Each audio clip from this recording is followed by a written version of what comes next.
તો આખરે સકંજામાં આવી ગયો છે ખ્યાતિકાંડનો જે મુખ્ય આરોપી છે તે ગાંધીનગરમાં ખ્યાતિકાંડ મુદ્દે હવે મહત્વની કાર્યવાહી પીએમ જય કાર્ડને લઈને મંજૂરી આપનાર મિલાપ પટેલ સસ્પેન્ડ કરવામાં આવ્યા છે। એનએચએમ અંતર્ગત કામ કરતા મિલાપ પટેલ સામે પણ કાર્યવાહી થઈ છે। પીએમ જય કાર્ડને ગેરકાયદેસર રીતે આ મંજૂરી જે આપવામાં આવી હતી તેને લઈને કાર્યવાહી થઈ રહી છે। અગાઉ ક્રાઇમ બ્રાન્ચની ટીમે મિલાપ પટેલની ધરપકડ કરી હતી। ડોક્ટર શૈલેષ આનંદ સામે પણ આરોગ્ય વિભાગ પગલાં ભરશે। તો આપ જુઓ જે આખો ખ્યાતિકાંડ હતો તેને લઈને આખરે જે ધરપકડ કરવામાં આવી છે અને તેને લઈને કાર્યવાહી પણ હાથ ધરવામાં આવી છે। ડોક્ટર શૈલેષ આનંદ સામે પણ આરોગ્ય વિભાગ પગલાં લેશે। હાલ કાર્યવાહી શરૂ।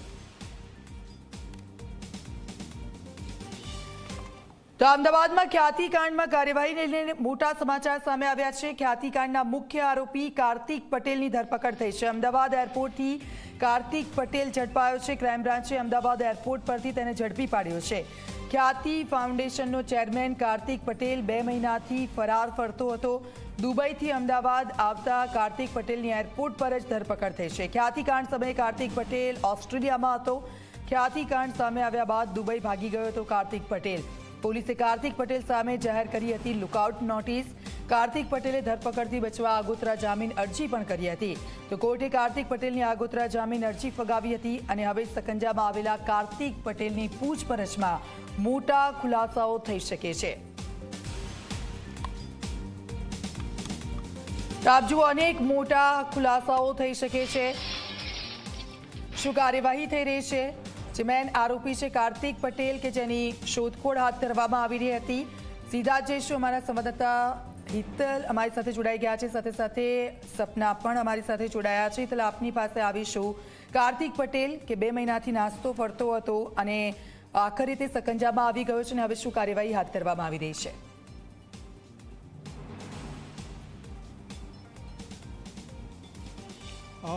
જી દીક્ષિતા, ચોક્કસ એવું કહી શકાય કે ખ્યાતિકાંડના કારણે સરકારને ખૂબ બદનામી સહન કરવી પડી છે, સ્વાભાવિક છે। અને સાથે સાથે પીએમજેવાય દર્દીઓ માટે ઉપયોગી કહી શકાય એવી યોજના પ્રધાનમંત્રી નરેન્દ્ર મોદી દ્વારા શરૂ કરવામાં આવી હતી અને એ યોજના પણ બદનામ થઈ છે।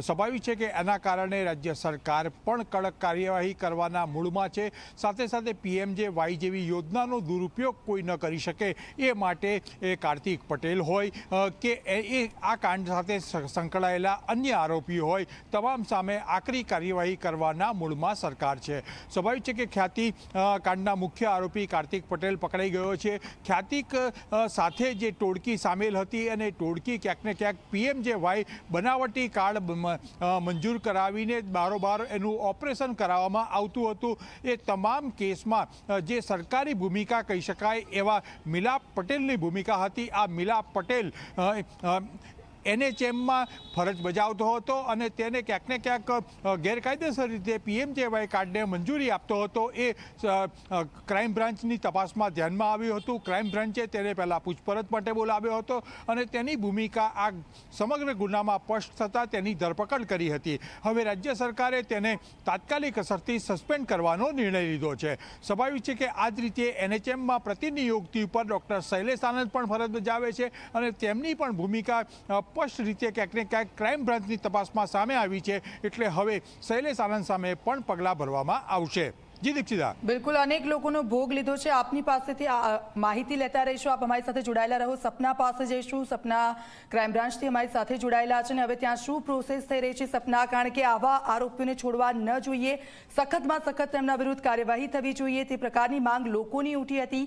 કાર્તિક પટેલને ત્યાં લાવવામાં આવ્યો છે, હવે આગળ શું પ્રોસેસ થશે?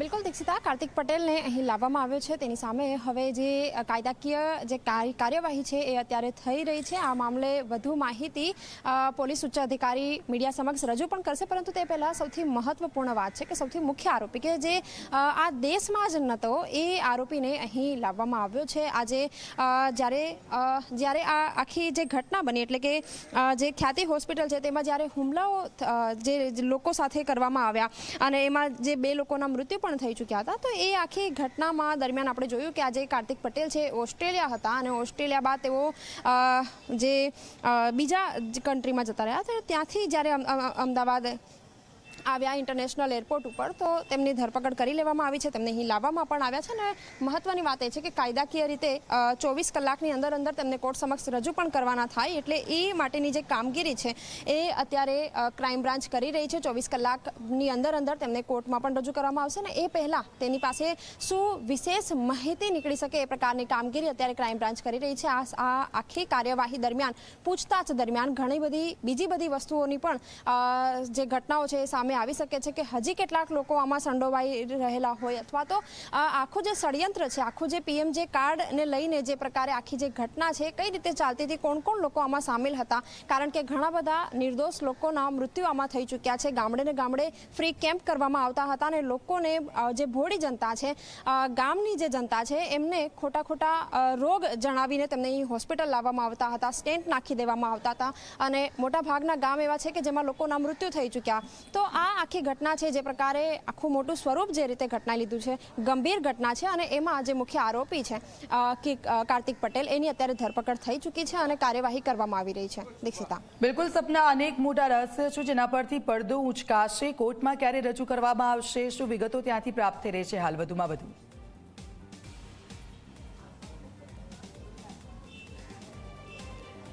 બિલકુલ દીક્ષિતા, નિયમ એવો છે કે 24 કલાકની અંદર જે આરોપી છે પકડાઈ જાય એનું જે જગ્યાએથી એમને લાવવામાં આવ્યા એ જગ્યાથી જે સમય છે એ કેલ્ક્યુલેશન થવાનું શરૂ થઈ જાય છે. 24 કલાકની અંદર કોર્ટ સમક્ષ રજૂ કરવામાં આવે છે. સામાન્ય રીતે રજાનો સમય હોય તો પણ 24 કલાકની અંદર જે આરોપી હોય એને કોર્ટ સમક્ષ રજૂ કરવાના થાય છે. શનિવાર રવિવારનો દિવસ છે, પરંતુ તેમ છતાં આ રજાનો દિવસ છે જે છે એને ધ્યાનમાં નહીં લેવામાં આવે. કોર્ટ સમક્ષ અથવા તો જે જસ્ટિસ હોય એમની સમક્ષ રજૂ કરવાના થાય છે. એટલે કે જે પોલીસ છે એ આ મામલે અત્યારે કાર્યવાહી કરી રહી છે અને જે વધુ જે માહિતી છે કે પૂછતાછ દરમિયાન પણ જે ખુલાસા થયા હશે એ પણ પોલીસ ઉચ્ચ અધિકારી છે એ મીડિયા સમક્ષ રજૂ કરશે. પરંતુ અત્યારે જે પોલીસની પ્રાયોરિટી છે એ છે કે કાર્તિક પટેલ કે જે ઝડપાઈ ચૂક્યો છે એની પાસેથી વધુમાં વધુ વિગત કઢાવવામાં આવે. પીએમજે કાર્ડના નામે હજુ કેટલાક જે ષડયંત્રો એમણે કર્યા હોય, કૌભાંડ એમણે કર્યા હોય, તો આને લગતી જે માહિતી છે એ કઢાવવામાં આવશે અને આ ત્યારબાદ કોર્ટ સમક્ષ પણ રજૂ કરવામાં આવશે કે બની શકે કે કોર્ટ સમક્ષ રિમાન્ડની પણ જે પોલીસ છે એ મંજૂરી માંગી શકે. બિલકુલ સપના, તેનો ફોન પર તપાસવામાં આવશે કારણ કે આજે આખો ખાતીકાંડ થયો ત્યારબાદ તે દુબઈ ભાગી ગયો, ઓસ્ટ્રેલિયા ગયો, ત્યાંથી તે કોના સંપર્કમાં હતો અને કોની સાથે વાતચીત કરતો હતો તે અંગેની પણ માહિતી સામે આવશે આજે.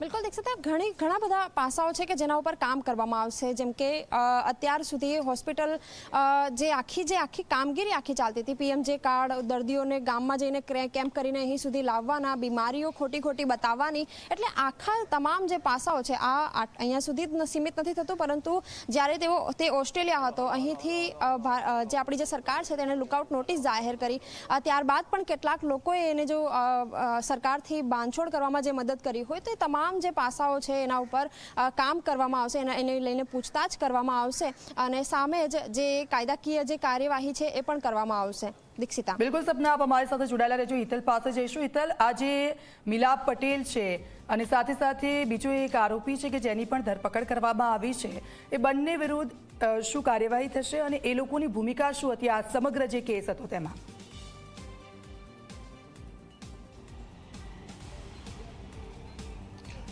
જી ચોક્કસ એવું કહી શકાય કે મિલાપ પટેલની જે ભૂમિકા હતી આખી જે ક્રાઇમ બ્રાન્ચ છે એને ધ્યાનમાં આવ્યું, કારણ કે પીએમજેવાય જે યોજના હતી ને એ યોજનાના ગેરકાયદેસર રીતે કાર્ડ બનતા હતા. એનું સોશિયલ મીડિયામાં એક ગ્રુપ ચાલતું હતું. એ ગ્રુપ સીઆઈડી ક્રાઇમના હાથમાં આવ્યું અને એ ગ્રુપ ક્રાઇમ બ્રાન્ચના હાથમાં આવ્યું અને ક્રાઇમ બ્રાન્ચ જે છે એ ગ્રુપમાં મિલાપ પટેલનો પણ નંબર નીકળ્યો હતો. એટલે ક્રાઇમ બ્રાન્ચને પહેલી શંકા ગઈ હતી કે આ મિલાપ પટેલ સરકારી કર્મચારી છે અને સરકાર સાથે PMJY કાર્ડ માટે જોડાયેલો છે, ત્યારે આ ગ્રુપમાં એ કેવી રીતે, એટલે એને પૂછપરછ માટે બોલાવ્યો હતો અને પૂછપરછ પછી આ સમગ્ર મામલો સામે આવ્યો હતો કે PMJY કાર્ડ છે એની ગેરકાયદેસર મંજૂરી આપવાની જે કામગીરી થતી હતી એમાં મિલાપ પટેલની પણ સામેલગીરી હતી. સ્વાભાવિક છે કે NHM અંતર્ગત તે કામ કરતો હતો અને એ જ સાથે એની સાથે પ્રતિનિયુક્તિ પર કામ કરતા ડૉક્ટર શૈલેષ આનંદની પણ ભૂમિકા હતી. સ્વાભાવિક છે કે ખ્યાતિ કાંડમાં આ જે સમગ્ર મામલો આવ્યો છે સામે, એક